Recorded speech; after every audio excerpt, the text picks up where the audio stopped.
샬롬, 책 읽어주는 선교사 인도네시아 이부사라 김혜경 선교사입니다. 매주 화요일마다 제가 김양재 목사님의 창세기 큐티 노트 두란노 서원에서 출판한 나를 웃게 하십니다를 읽어드립니다. 아버지 하나님, 아브라함이 다시 치욕적인 실수를 저지릅니다. 하나님이 이 실수를 어떻게 다루시는지 우리가 말씀으로 깨닫고 적용하기 원합니다. 실수 없는 인생은 없습니다. 창세기 20장 1절로 7절. 양이 절벽 아래에 있는 좋은 풀을 보았습니다. 폴짝 뛰어내려가 풀을 뜯어먹고 다시 위를 보니 못 올라가겠습니다. 아래를 보니 낭떠러지입니다. 아까는 풀만 보고 내려갔는데 지금 위기가 닥쳤습니다. 이때 목자가 양을 구하려고 밧줄을 내려주면 양은 자기를 잡아 죽이려는 줄 알고 두려워하다가 떨어져 죽는다고 합니다. 양을 살리려면 자기 힘이 다 빠질 때까지 기다려야 합니다. 양이 기진맥진했을 때 밧줄로 잡아 올려야 살릴 수 있습니다. 하나님은 우리가 힘이 빠지기를 기다리십니다. 내 힘으로 살려고 하다가 떨어져 죽을 수밖에 없습니다. 내 힘이 빠져야 살 수 있습니다. 한 시대를 풍미한 연예인도, 한 시대의 권력을 휘어잡았던 사람도 잠시의 수치와 조롱을 이겨내지 못하고 삶을 포기하는 모습을 보았습니다. 주님은 우리의 치욕적인 실수도 치명적이지 않게 하시고 거짓과 두려움과 불안함이 많은 자라도 선지자로 사용해 주십니다. 마지막까지 이 사실을 모른 채 생을 놓아버리는 이들이 많아서 안타까울 뿐입니다. 실수 없는 인생이 어디 있겠습니까? 아브라함도 치욕적인 실수를 한 번도 아니고 여러 번 했습니다. 문제는 실수를 한 다음의 행동입니다. 돌이킬 수 있는 실수가 있는가 하면 돌이킬 수 없는 실수도 있습니다. 내 약점이 만천하에 드러났고 세상의 수치와 조롱을 받은 것이 두렵다고 생을 버린다면 그것은 돌이킬 수 없는 실수가 됩니다. 죽음은 결코 내 마음대로 선택할 수 없습니다. 우리는 치명적인 실수를 반복하다가 결국 내 약점에 딱 넘어져 버립니다. 무엇이 우리를 자꾸만 걸려 넘어지게 합니까? 나의 약점은 무엇입니까? 치명적인 실수를 할 수밖에 없는 우리지만 하나님은 그 실수를 통해서 이 세상이 나그네 인생길임을 가르쳐 주십니다. 치욕적인 실수를 하면서 나그네 인생길을 깨달았습니다. 인생은 나그네길이라는 노래가 있습니다. 그 노래를 들을 때마다 꼭 찬송가를 듣는 것 같습니다. 정말 그렇습니다. 살다 보면 어디서 왔다가 어디로 가? 질문할 때가 많지 않습니까? 인생은 그야말로 나그네길입니다. 아브라함이 그랬습니다. 어느 곳 하나 제대로 정착하지 못하고 나그네 인생길을 걸어서 갑니다. 아브라함이 거기서 네게브 땅으로 옮겨가 가데스와 술 사이 그랄에 거류하며 창세기 20장 1절. 가데스는 가나안에 입성하기 전에 있는 신광야를 말하고 술은 이스라엘 백성이 400년 애굽 노예 생활을 끝내고 홍해를 건너 제일 먼저 당도한 곳입니다. 아브라함이 그 사이 그랄에 거류했다고 합니다. 거류했다는 말은 어느 곳에 임시로 머물렀다는 뜻입니다. 사실 이런 표현은 부자들에게는 잘 쓰지 않습니다. 재산이 많으면 그 재산으로 영원히 살 수 있다고 생각하지 않겠습니까? 그런데 성경은 왜 아브라함이 나그네처럼 거류했다고 했을까요? 아브라함의 최종 목적지는 가나안입니다. 그런데 가나안에 정착하지 못하고 계속 이사를 다녔습니다. 그가 갈대아 우르에서 하나님의 부르심을 받아 베델 동편으로 갔는데 기근이 왔습니다.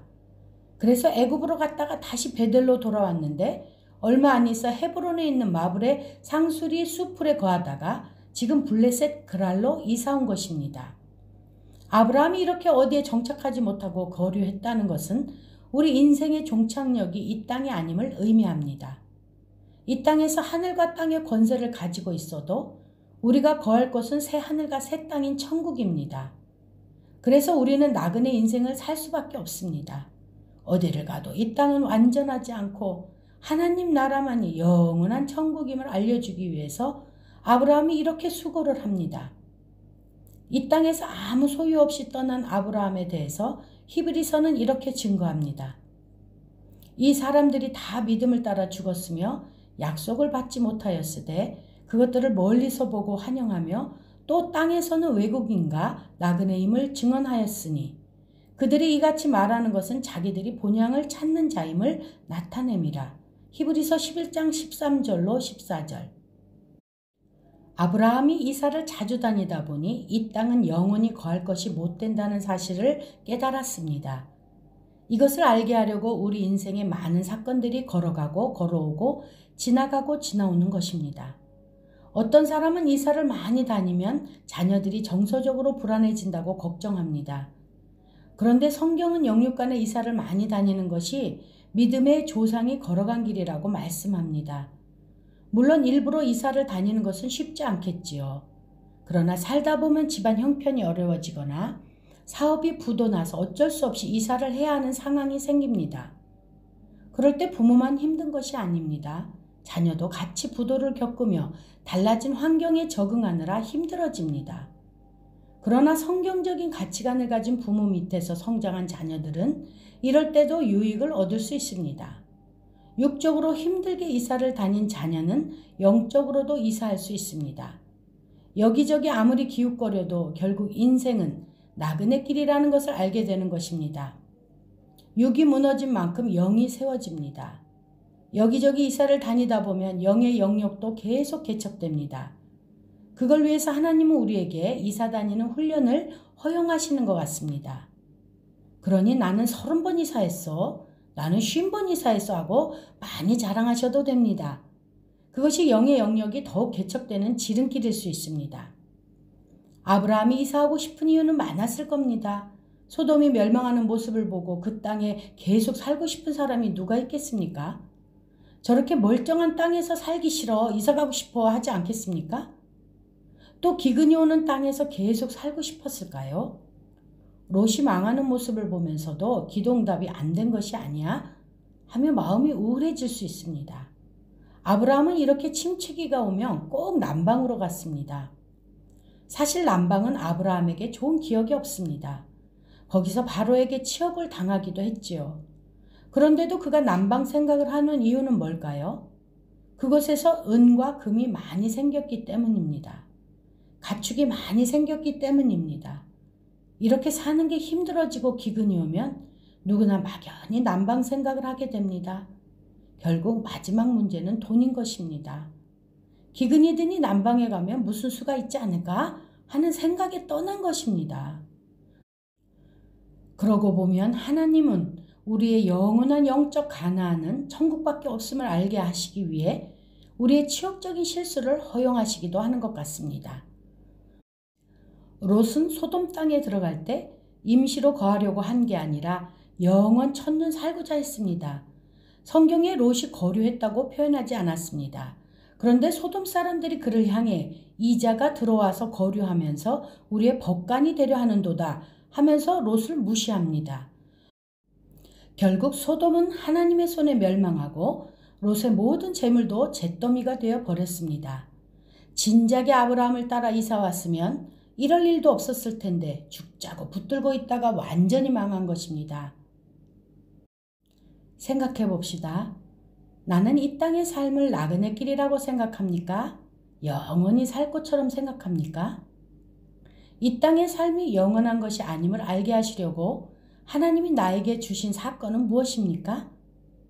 힘들고 어려울 때 가고 싶은 나의 남방은 어디입니까? 실수를 반복하면 치욕적인 실수가 나옵니다. 방귀가 잦으면 똥 싸기 쉽다는 속담이 있죠? 실수도 그렇습니다. 반복하다 보면 치욕적인 실수를 하게 됩니다. 그의 아내 사라를 자기 누이라 하였으므로 그랄 왕 아비멜렉이 사람을 보내어 사라를 데려갔더니 창세기 20장 2절. 하나님은 아브라함에게 구체적으로 내년 이맘때에 사라가 잉태하리라고 못 박아 말씀하셨습니다. 그런데 어느 때보다 순결을 지켜야 할 이때 아브라함은 이전보다 더 사안이 심각한 거짓말을 합니다. 롯과 아브라함은 행위만 놓고 보면 별 차이가 없어 보입니다. 오히려 아브라함이 더 나쁘게 보이기도 하죠. 게다가 아브라함의 거짓말이 처음이 아니라는 겁니다. 창세기 12장에서 아브라함은 기근을 피해 애굽으로 갔다가 똑같은 실수를 했습니다. 아리따운 사라 때문에 자기가 죽게 될지도 모른다는 불안감에 바로에게 아내를 동생이라고 속였습니다. 바로는 그 말을 그대로 믿고 사라를 데려갔습니다. 만약 그때 아브라함이 바로를 간섭하지 않으셨다면 아브라함은 자식 하나 없던 인생의 유일한 힘과 의지였던 아내 사라를 영영 잃고 말았을 겁니다. 그런데 성경은 왜 하필 아브라함이 넘어지는 사건을 소돔과 고모라 멸망 이후에 기록하고 있을까요? 소돔 성은 죄로 망했습니다. 그렇다면 망하지 않은 아브라함은 완전한 의인입니까? 그렇지 않다는 것입니다. 이 사건은 약속을 바라보며 살아가는 신앙인들도 진실을 오도하는 형편없는 죄인에 불과하다는 것을 보여줍니다. 하나님의 약속은 사람이 의롭기 때문에 이루어지는 게 아니라는 것입니다. 신앙인이라고 하는 우리도 입만 열면 거짓말을 합니다. 우리들 교회 한 집사님이 주일에 교회 오지 않고 산에 갔다고 합니다. 토요일에 등산 갔다가 그곳에서 만난 사람이 주일에 또 만나자고 하기에 교회 가기 싫은데 잘 됐다 하고는 예배를 빼먹고 산에 가서 그 사람을 만난 것입니다. 그런데 그 사람이 자기한테 교회 다니느냐고 물어보더랍니다. 알고 보니 자기를 전도하려고 주일에 만나자고 한 것입니다. 그래서 할 수 없이 우리들 교회 다녀요 했더니 그 사람이 김양재 목사님을 너무 좋아한다면서 우리들 교회 이야기를 줄줄이 하더랍니다. 정작 우리들 교회 다니는 자기는 예배도 안 드리고 왔는데 다른 사람 입에서 교회 칭찬을 듣자니 창피해서 나도 지금 산부 예배 드리고 온 거예요 하고 거짓말을 했답니다. 그 집사님은 하나님 용서해 주세요 하며 나눔을 끝맺으셨습니다. 우리가 실수를 경계해야 하는 것은 이런 실수가 잦다 보면 반드시 치욕적인 실수를 하기 때문입니다. 그 밤에 하나님이 아비멜렉에게 현몽하시고 그에게 이르시되 내가 데려간 이 여인으로 말미암아 내가 죽으리니 그는 남편이 있는 여자임이라. 창세기 20장 3절. 믿음의 조상 아브라함이 영적으로 가장 민감해야 할 때 또 거짓말을 했습니다. 그리고 그 거짓말 때문에 문제가 생겼습니다. 그러랑 아비멜렉이 죽게 된 것입니다. 아비멜렉은 바로가 당한 재앙보다 더 강한 죽음을 예고받았습니다. 거짓말이 무서운 이유는 내 거짓말 때문에 수많은 사람이 죽을 수 있기 때문입니다. 우리의 거짓말의 본질은 나는 살 테니 너는 죽어라입니다. 아브라함이 그랬습니다. 자기는 살 테니 부인더러 죽으라는 겁니다. 그랬더니 아비멜렉까지 죽게 됐습니다. 자기 이익만 생각하느라 부인은 물론 아비멜렉까지 죽게 만든 겁니다. 사라도 아비멜렉도 무시한 것입니다. 누군가를 깔보고 업신여기는 것보다 거짓말하는 것이 상대를 더욱 무시하는 행동일 수 있습니다. 누군가를 얕잡는 것은 그 상대방에게만 피해를 주지만 거짓말을 하면 일이 일파만파로 커져 다른 사람에게도 피해를 줍니다. 그래서 우리는 항상 하나님께 먼저 묻고 다음 걸음을 떼야 합니다. 그렇지 않으면 내 약점이 먼저 튀어나옵니다. 성경을 보면 하나님이 아브라함에게 언약을 주실 때는 장 처음에 여호와가 먼저 등장합니다. 그런데 죄가 왕노릇할 때는 아브라함이 먼저 등장합니다. 하갈을 드릴 때나 남방을 내려갈 때 하나님께 묻지 않으니까 위기 앞에 순간적으로 자기의 약점이 튀어나와 또 거짓말을 합니다.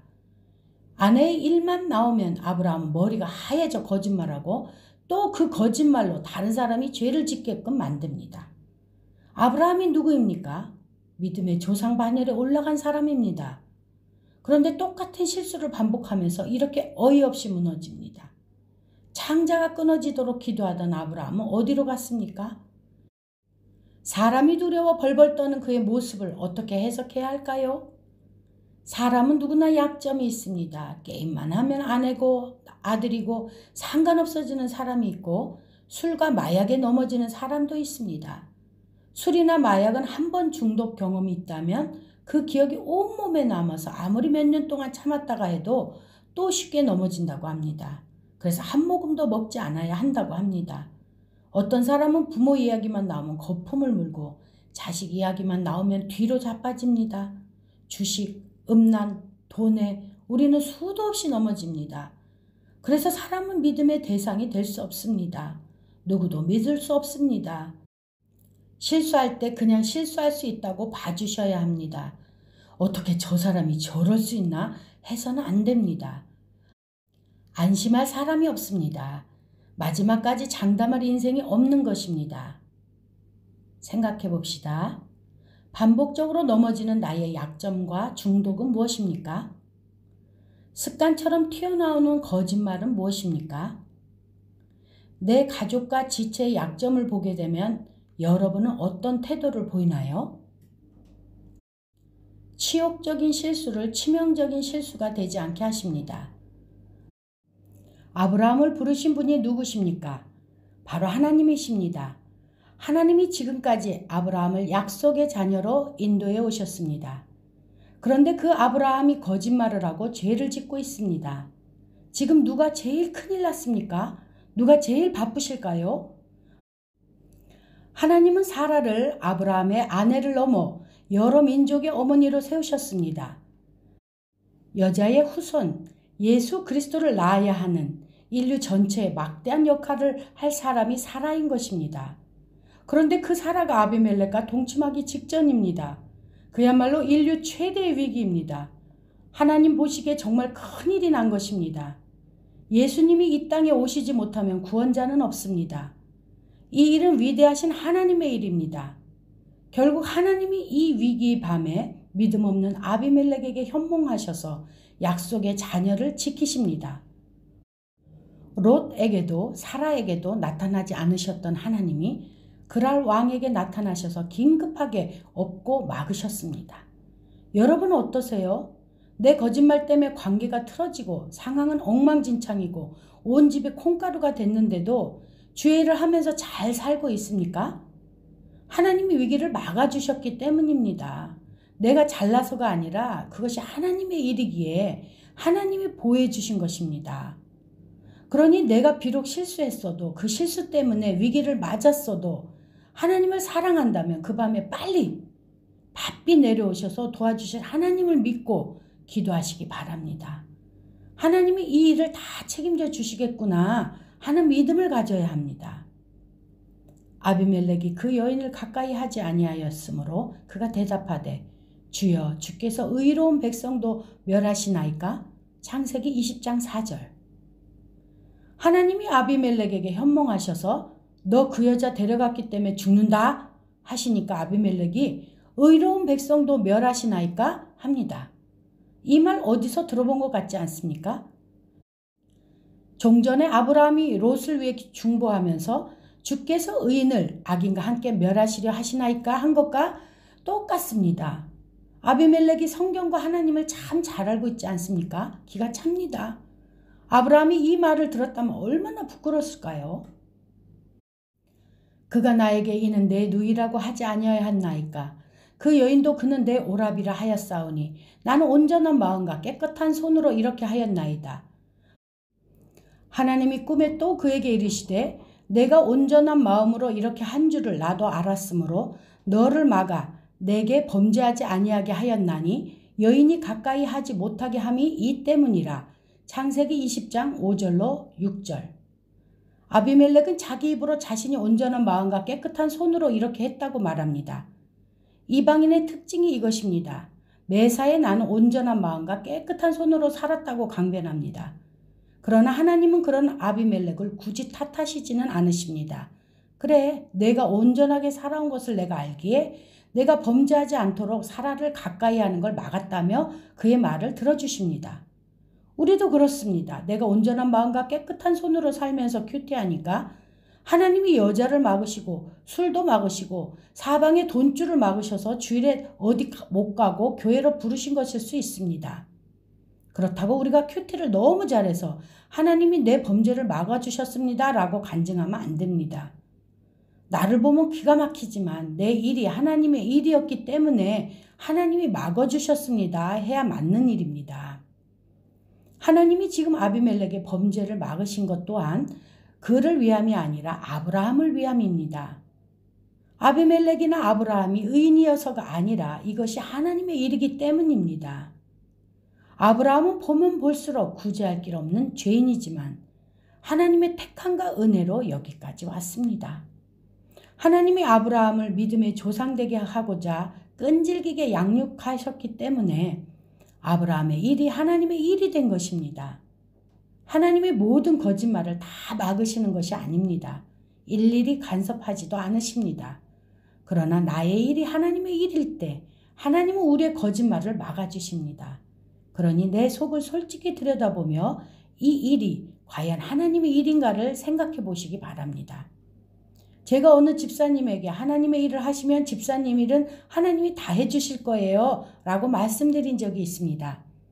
이 집사님이 그 말을 듣고 큐티인을 100권이나 사서 사업장에 나눠주며 전도를 했답니다. 그냥 나눠주기만 했겠습니까? 본인 간증도 하고 복음을 전하면서 나눠줘야 사람들이 그걸 읽어보겠지요. 다음 달에는 500건을 신청할 예정이랍니다. 그런데 이렇게 전도했더니 사업도 덩달아 잘 되더랍니다. 하나님의 일을 하니까 주님이 이 집사님의 일을 해주신다는 것입니다. 그러나 아무 일이나 두고 하나님은 나를 사랑하시니까 내 실수와 거짓말도 막아주시고 내 손을 들어주시며 이기게 해주실 거야 하면 안 됩니다. 하나님은 나의 사업을 흥하게도 하고 망하게도 하십니다. 이혼 재판도 하나님의 일이면 승소하고 패소도 합니다. 이긴다고 내게 득이 된다고 그것이 다 하나님의 일이라고 착각해서는 안 됩니다. 나는 어쩔 수 없는 죄인이지만 그럼에도 내 일이 하나님의 일이 되어서 하나님이 막아주셨다고 하는 간증이 있기를 바랍니다. 우리의 일이 모두 하나님의 일이 되길 바랍니다. 아멘. 나의 일이 하나님의 일이 되도록 기도하며 하나님의 증인되는 삶을 살기 바랍니다. 생각해 봅시다. 나의 치욕적인 실수에도 하나님이 막으시고 책임져 주신 경험이 있습니까? 나는 내 온전한 마음과 깨끗한 손을 자랑하나요? 구제불능의 죄인인 나조차 사랑하고 도와주시는 하나님을 자랑하나요? 내 일이 하나님의 일이 되도록 기도하며 하나님께 물어야 할 것은 무엇입니까? 치욕적인 실수를 해도 하나님은 선지자로 삼으십니다. 이제 그 사람의 아내를 돌려보내라. 그는 선지자라. 그가 너를 위하여 기도하리니 내가 살려니와 내가 돌려보내지 아니하면 너와 내게 속한 자가 다 반드시 죽을 줄 알지니라. 창세기 20장 7절. 사실 행위 면에서는 아브람보다 아비멜렉이 100번 낫습니다. 그런데 행위가 온전하고 깨끗한 아비멜렉이 아브라함 때문에 죽음의 위기가 닥쳤습니다. 거짓말은 아브라함이 했는데 하나님은 아비멜렉에게 너 사라 건드리면 죽어. 우리 아들 아브라함 건드리면 죽어. 하시는 겁니다. 이런 든든한 아버지가 내 아버지이니 얼마나 감사합니까? 실수 많은 우리를 늘 지켜주시지 않습니까? 그런데 우리가 여기서 생각해야 할 것이 있습니다. 성도의 잘못된 말 한마디. 생각 한 번이 다른 사람을 이렇게 죽음으로 몰아넣을 수 있다는 겁니다. 내 불신앙적인 생각 하나가 나는 물론이고 공동체까지 파괴할 수 있습니다. 만약 내 거짓말 때문에 누군가가 범죄를 저지르게 된다면 그 책임을 어떻게 감당하겠습니까? 내 말과 생각 하나하나가 얼마나 중요한지를 알아야 합니다. 지금 이 일로 아브라함은 고개를 들 수 없습니다. 하나님 앞에서 두 손 두 발 다 들고 고개도 들지 못할 치욕적인 순간입니다. 그런데 이런 때에 하나님은 아브라함에게 우리 귀를 의심케 할 만한 말씀을 하십니다. 그에게 처음으로 선지자라고 불러주신 겁니다. 아비멜렉이 아무리 행위가 옳아 보여도 아브라함 너는 그를 위해 기도할 수 있는 책임과 특권을 가진 사람이다 하시면서 아브라함이 세상에서 어떤 위치인지를 알려주시는 말씀을 하십니다. 놀랍지 않습니까? 지금 아브라함이 한 거짓말이 보통 거짓말입니까? 이 세상을 다 망하게 할 뻔한 거짓말을 했단 말입니다. 한 나라의 비리 정도는 비교할 수도 없는 거짓말. 이 땅을 구원받지 못하게 할 거짓말을 했는데 하나님은 그를 끝까지 사랑하시고 선지자라고 말씀해 주시는 것입니다. 우리는 다 알 수 없는 내일 때문에 염려합니다. 약점도 많습니다. 어떤 문제에만 부딪히면 번번이 넘어집니다. 하나님을 믿는다고 하면서 안 믿는 사람과 다를 것이 하나도 없을 때도 있습니다. 그런데도 하나님은 우리를 사랑하십니다. 하나님은 우리를 통해서 세상을 구원하길 원하십니다. 세상을 위해, 불신자를 위해, 아비멜렉 같은 자들을 위해 기도할 책임을 우리에게 주셨다는 말입니다. 아브라함이 아비멜렉에게 선지자가 되었듯이 세상을 위해, 불신자를 위해, 내 가족과 이웃, 친지를 위해, 아비멜렉과 같은 모든 자를 위해 우리도 선지자가 되어야 합니다. 선지자의 특권이 얼마나 대단한지 아브라함의 기도로 아비멜렉에게 내려질 저주와 재앙이 다 거두어졌습니다. 우리가 기도하면 하나님은 우리의 기도를 들으시고 그들을 구원하십니다. 우리에게는 선지자적 책임이 있습니다. 기도할 특권은 우리의 행위로 주어진 것이 아닙니다. 나는 100% 죄인이지만 오직 믿음으로 다른 사람을 위해 기도할 수 있는 책임과 특권이 우리에게 주어진 것입니다. 우리들 교회 중보기도는 응답이 참 잘 됩니다. 주 안에서 죄인이라고 고백하는 사람들의 마음이 모아서 기도하니까 우리의 많은 죄에도 불구하고 응답이 됩니다. 아브라함도 하나님께 쓰임받기로 작정하고 걸어가기 때문에 그의 수많은 죄에도 불구하고 하나님이 그의 기도를 들어 응답하신 것입니다.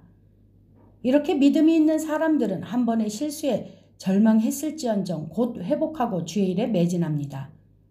그런데 믿지 않는 사람은 어떻습니까? 선지자에게서 약속의 자녀가 나는 것을 아비멜렉이 방해하는 꼴이 됐습니다.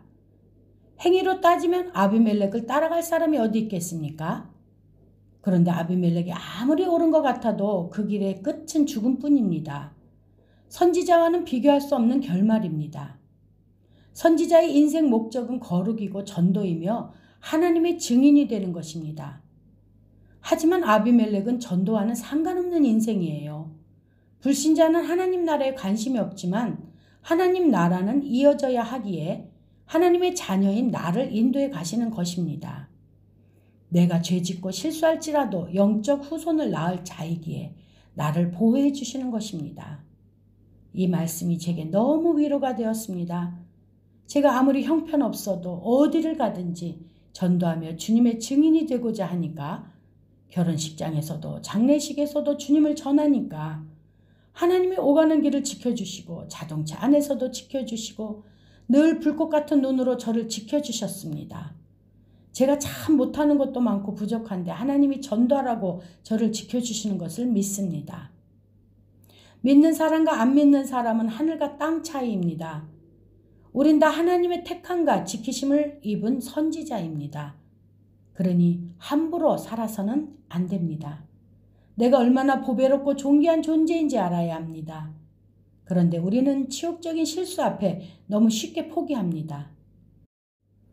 삶을 포기하고 하나님의 일을 포기합니다. 그래서 우리에게 필요한 것이 일관된 진실성입니다. 아비멜렉이 도덕과 윤리를 넘어서는 일관된 진실성이 있어야 합니다. 심리학자이자 상담가인 헨리 클라우드는 그의 저서 인테그리티에서 일관된 진실성에 대해 이야기합니다. 사람의 마음을 감동시키는 힘은 인테그리티, 즉 일관된 진실성이라고 설명합니다. 항상 일관되게 진실한 태도로 살아가는 사람의 인생은 잘되고 번성하게 된다는 것입니다. 지능과 재능, 열정과 기술과 기회를 성공으로 바꿔주는 열쇠는 도덕과 윤리를 넘어서는 일관된 진실성이라고 합니다. 그런데 우리는 일관된 진실성이라고 하면 도덕이나 윤리를 먼저 떠오릅니다. 인테그리티가 상실된 자라고 하면 비리기업이나 거짓말로 인해 몰락한 슈퍼스타들을 떠올리고, 교회 안에서도 얼마나 비리가 많은가 밤낮 따지느라 끝이 없습니다. 그러나 이러한 진실성은 안전장치에 불과합니다.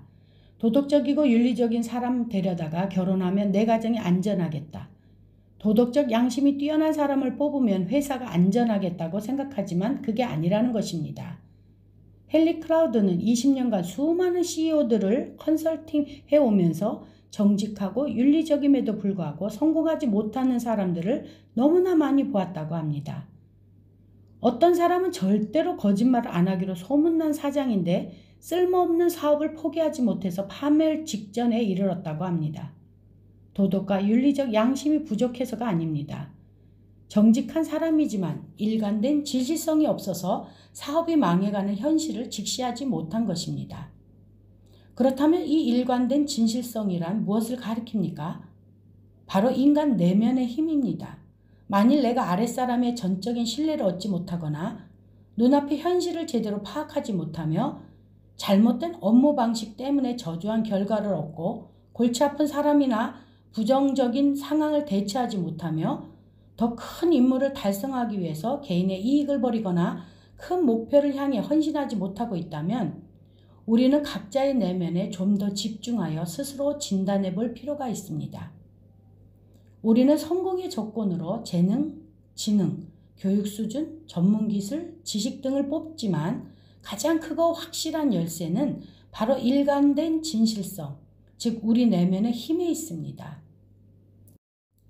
그런데 이러한 것에 관심을 쏟거나 이것을 다지기 위해 노력하는 사람은 거의 없습니다.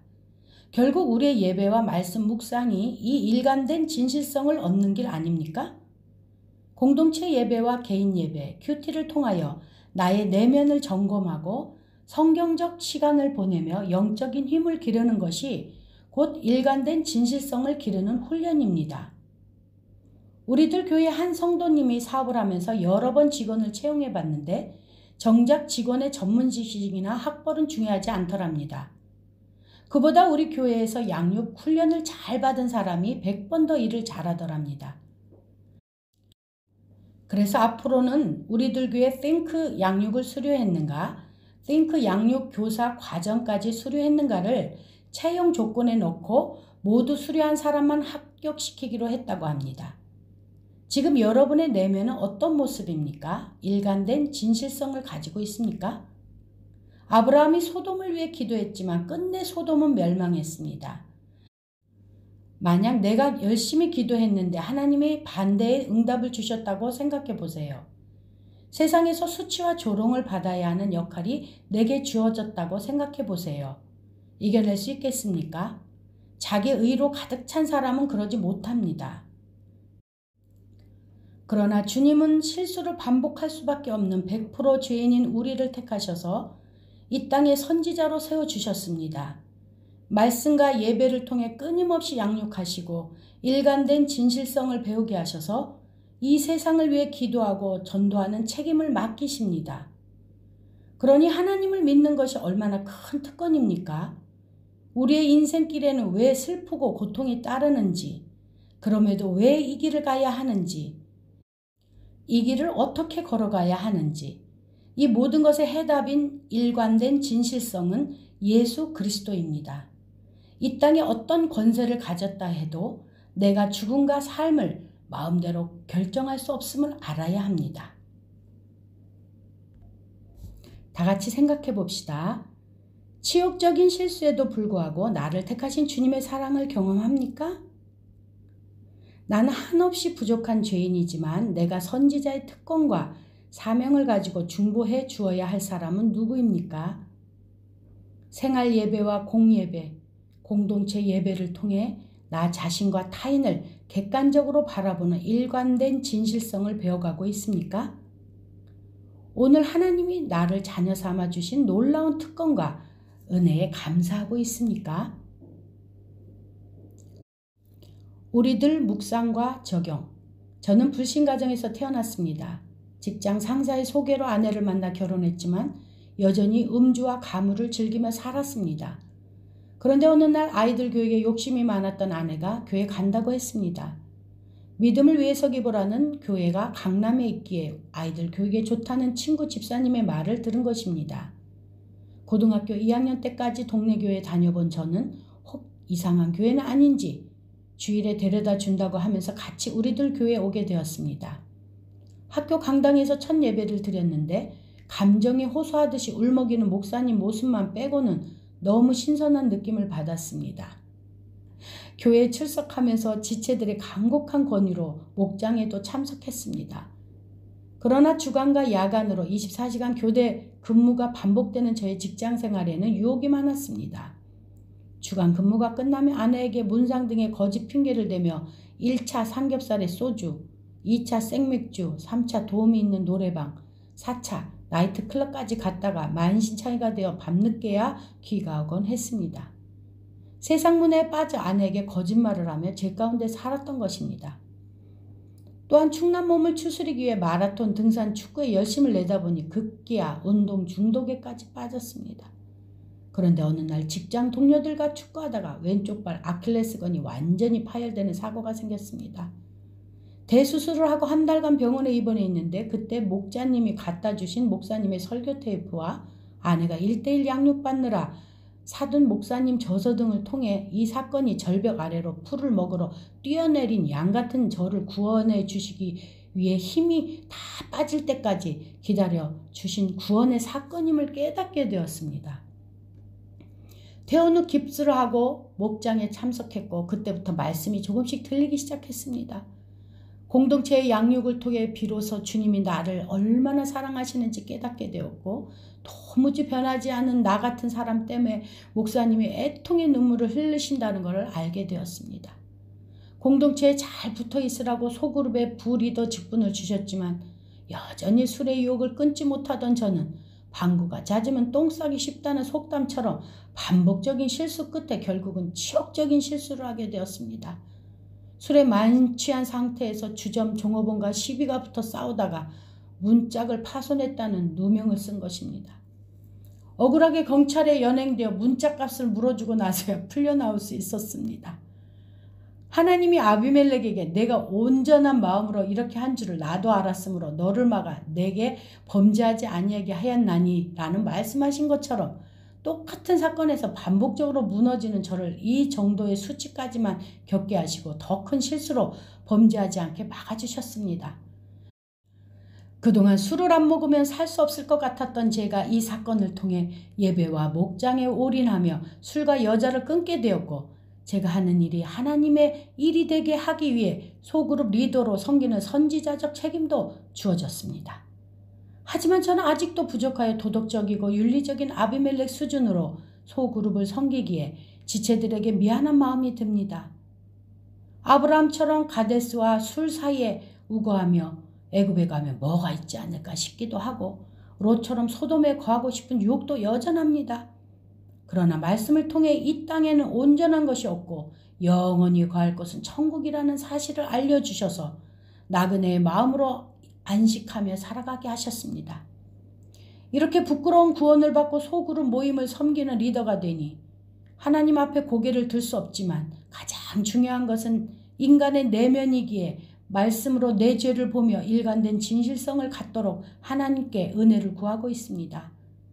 아비멜렉에게 사라를 가까이 하지 못하게 한 까닭을 설명해 주신 것 같이 저에게도 설명해 주실 것을 믿습니다. 또한 치욕적인 죄 가운데 있는 아브라함을 함부로 살아서는 안 되는 선지자로 호칭해 주신 것처럼 저의 기도로 아비멜렉을 살려주신다고 하시니 저 자신이 얼마나 보배롭고 존귀한 존재인지 모르겠습니다. 하나님의 약속은 사람의 의로움에 의해서 이루어지는 것이 아니기에 영적 후손을 낳기 위해 하나님의 증인된 삶, 하나님께 쓰임받는 삶을 살게 하시는 하나님 감사합니다. 말씀으로 기도하기. 나그네 인생길을 살면서 수도 없이 넘어지고 실수를 반복합니다. 그러다가 치명적인 실수를 합니다. 그런데 그런 나를 선지자라고 부르시는 하나님의 음성을 듣습니다. 내 실수를 막아주시는 하나님을 만났습니다. 치욕적인 실수를 하면서 나그네 인생길을 깨닫습니다. 회사에 쫓겨나면서 내 인생이 끝인 줄 알았습니다. 원하는 학교에 입학하지 못하고 실패한 인생을 사느니 차라리 삶을 포기하는 것이 낫다고 생각했습니다. 그런데 이 실수를 통해 이 땅은 완전하지 않다는 것을 깨닫고 직장도 학교도 그 어떤 영광스러운 자리도 영원하지 않다는 것을 알게 되었습니다. 우리의 최종 목적지가 새하늘과 새 땅인 천국임을 알려주시기 위해 하나님은 내게 나그네 인생을 살게 하시고 영육간의 이사를 다니게 하셨습니다. 내 영혼이 소돔과 고무라에 영원 천년 머물며 망하지 않기 원합니다. 실수를 반복하며 치욕적인 실수가 나옵니다. 정말 제대로 살아보고 싶은데 왜 이렇게 똑같은 실수에 넘어지는지요? 여호와 하나님을 내 앞에 두며 살지 않으니 약점이 드러날 때마다 그렇게 거짓말이 튀어나옵니다. 배우자에게 거짓말을 하고 부모님에게 거짓말하고 상사에게 거짓말하고 친구들에게 거짓말을 합니다. 하나님 두려운 줄 모르고 돈에 넘어지고 술에 넘어지고 자식에 넘어지고 정욕에 넘어집니다. 그러나 넘어짐이 끝이 아니게 하여 주옵시고 또 일어나 다시 주님을 붙잡기 원합니다. 치욕적인 실수를 치명적인 실수가 되지 않게 하십니다. 기가 막힌 죄인이 지금껏 살아있는 것이 하나님이 그 밤에 오셔서 내 죄를 다 막아주셨기 때문임을 알았습니다. 내가 잘나서가 아니라 하나님이 하나님의 일을 하시기 위해 막아주셨다는 사실을 깨달았습니다. 나는 죄인인데 하나님은 하나님의 일을 하십니다. 그 사실이 말할 수 없는 은혜입니다. 내 일이 하나님의 일이 되길 원합니다. 치욕적인 실수를 해도 하나님은 선지자로 삼으십니다. 나 같은 게 무슨 크리스찬인가 하는 생각이 들 때도 있습니다. 하나님 보시기에 부끄러운 시간을 보낼 때가 많습니다. 이런 내가 어떻게 전도하고 이웃을 위해 기도하겠습니까?